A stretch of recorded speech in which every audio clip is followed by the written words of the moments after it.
Alright, what's up guys? So as you can tell by the title, we are installing a WiseFab front angle kit on my Lexus SC300. So, I don't know if you guys have been following along with the SC build or not, but we've done, I guess, quite a few episodes on it. Just about all of them have been, actually, I think all of them, besides the body kit one, have been for the rear subframe. So the way I bought it, it was smashed. The rear subframe and the control arms were all destroyed. So we had to upgrade that. I had to replace a couple parts in the back. We also got the ISC coilovers on there. So the whole rear end is completely, I guess, built how I want.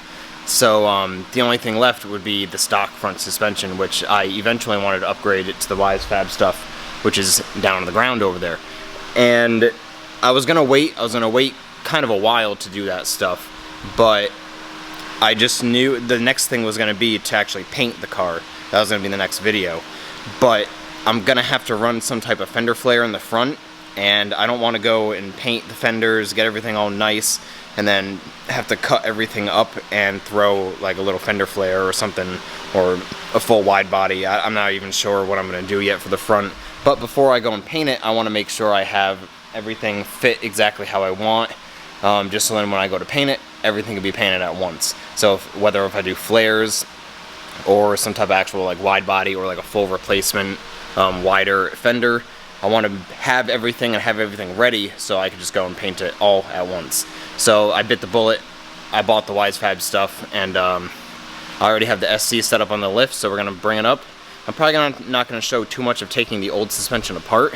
I want to try and keep the video kind of simple, so I'll probably, maybe I'll just throw the GoPro on my head and I'll do a time lapse of taking apart everything in the front, and then we'll catch back up with this camera once it's all apart, and we'll start looking at all of the WiseFab stuff.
Alright, so off camera I just did two different things. I took the coilover out just because there was only 3 nuts on the top, and I painted the fender liner, well, inner fender well, black, and I took the fender liners out just because they were going to start rubbing. So that's all I did on this side.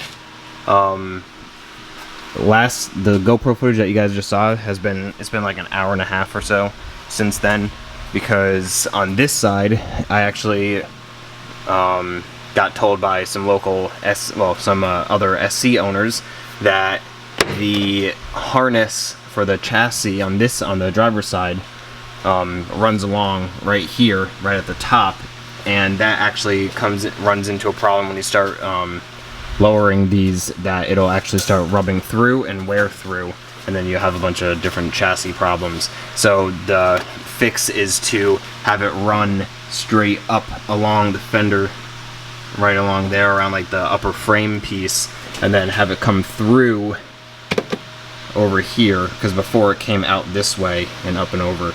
So what you have to do is you have to unbolt this and go from the inside of the car and undo all the connections, which there were a couple that were a real pain to try and get, which is why it took so long. But then you have to just pull it through. You got to feed it through this opposite side and then back in, and it all connects back in. And I just ran it through, zip tied it in a couple areas, and that was it. And now it's tucked up and away. Shouldn't have any more problems. I actually have to. This is actually the hood latch cable. I gotta connect. I gotta zip tie that up. But that's it. So now we can actually start installing all the WiseFab stuff. All right, guys. I have you on head cam again. We're gonna go throw the WiseFab kit in. I just did the other side just loose, just to make sure everything lined up right, and it does. So now we're gonna go ahead and throw this side in. And I am like shocked with how wide this actually is. But I'm gonna start time-lapsing you guys now, because I know this isn't anything exciting, just watching me try and struggle to bolt things in. So I'm gonna start time-lapsing you right now.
Alright, so I got this WiseFab kit on.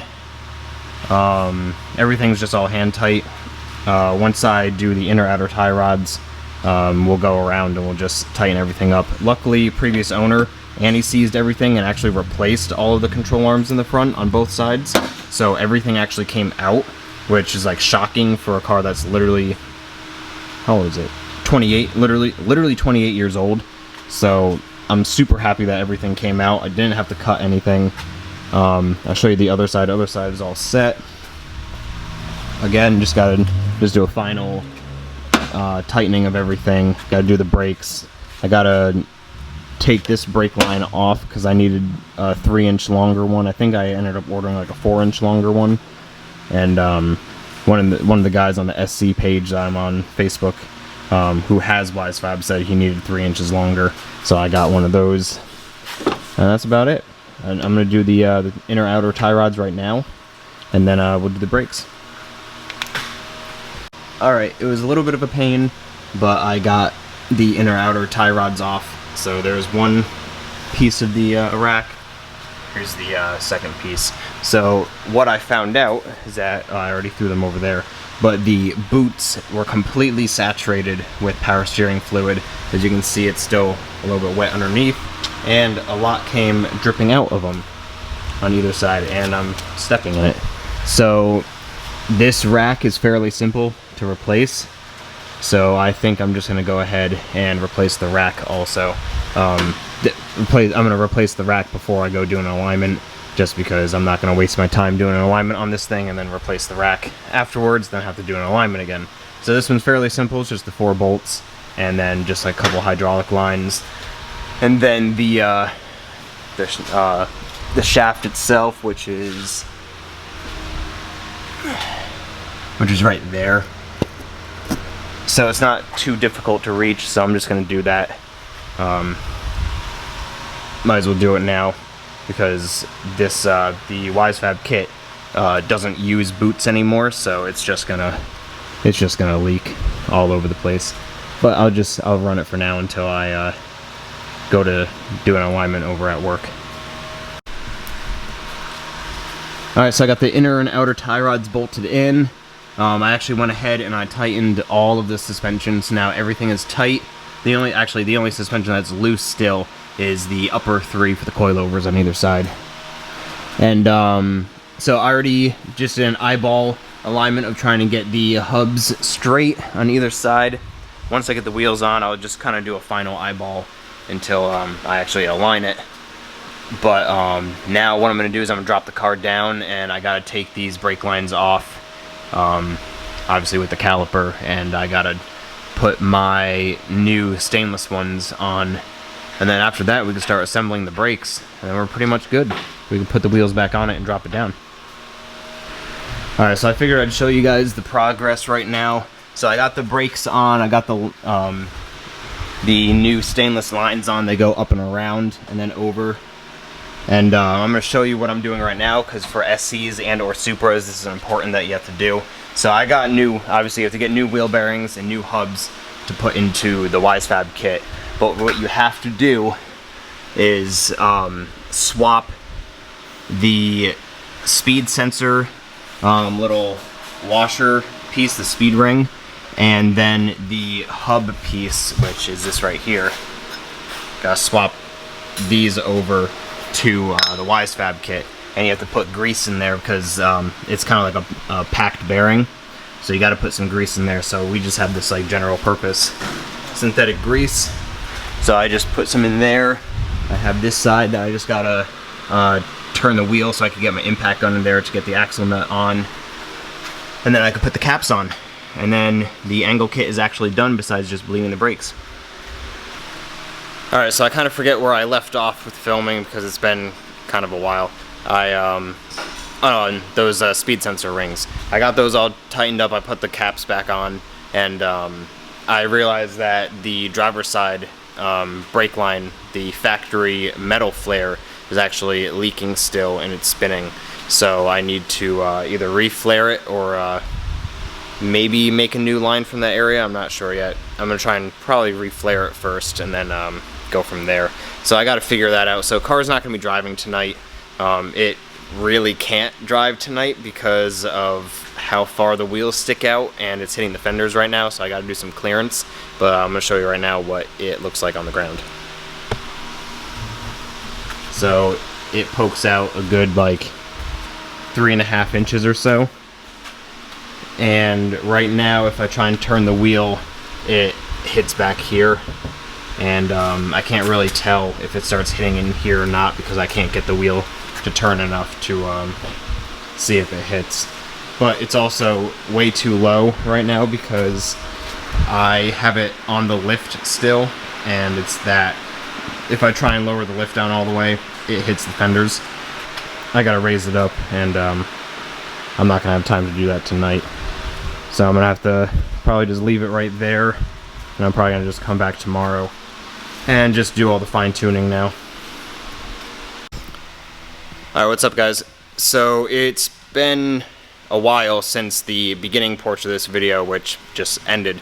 It's been about a month, and in the earlier part of this episode I was showing you guys the coilovers, which I said that I was going to have to pretty much max them out in order to try and get them to fit, like get everything to fit with the fenders and everything, and that ended up not being enough. It would just completely bottom out on the fender, and it wouldn't allow it to roll, like move, because it was bottoming out on the fender. So I talked to ISC, and they've been busy with a lot of, like, since I'm good friends with them, they kind of just like give me the stuff that I need. So it took them a little while to just get me out some longer struts, and it took them a little bit of time to try and figure out what length I would actually need, since that it's not really like technically like a bolt-on type thing. Like, they don't have a lot of people that this happens to. But so we got the longer struts.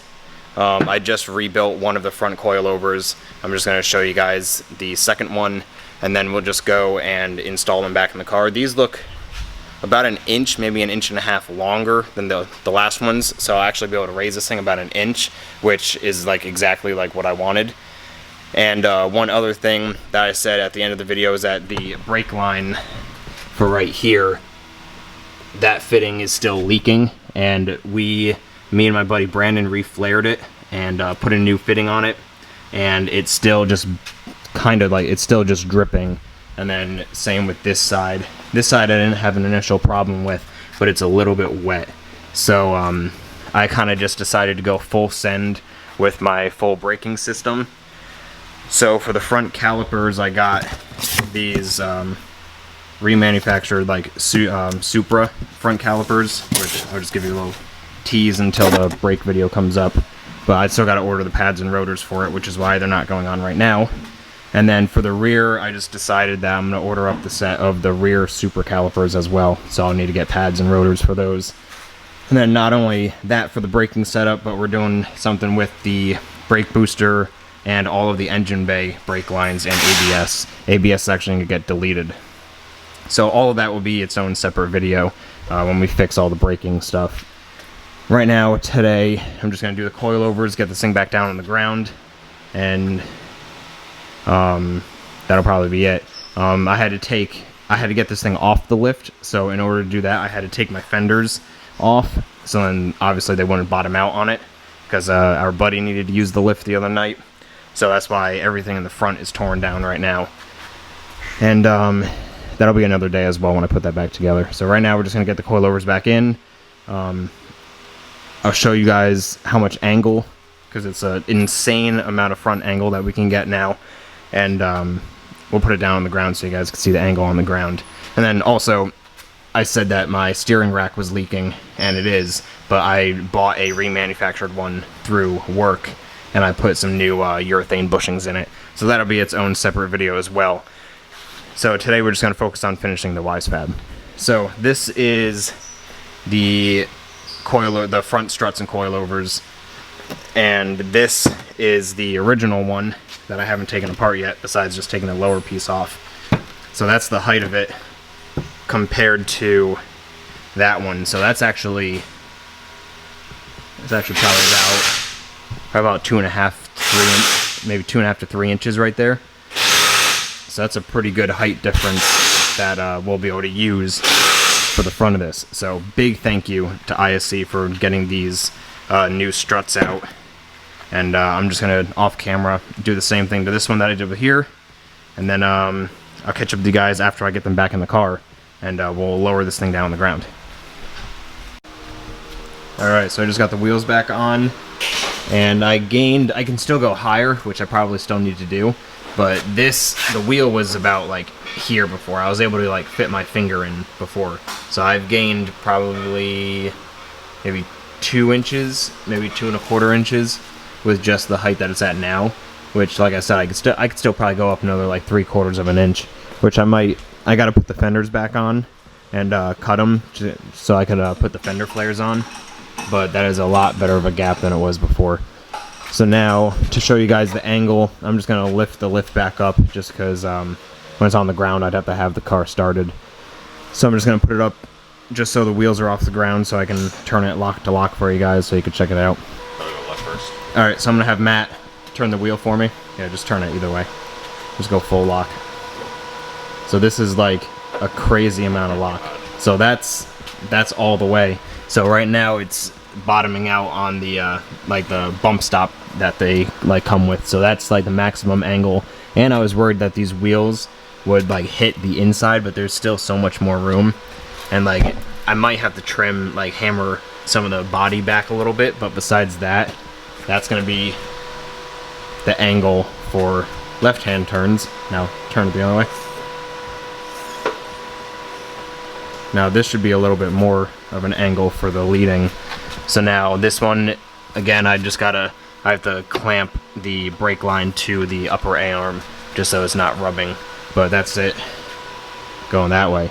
And still, again, the wheel's not hitting anything. The wheel free spins. And that's gonna be all the angle. And actually, when I pulled it out and brought it back in here, the steering response was like so much more noticeable, because it makes the steering kind of like more like touchy a little bit, like the way like the angle helps it, and like the caster that it gives it too.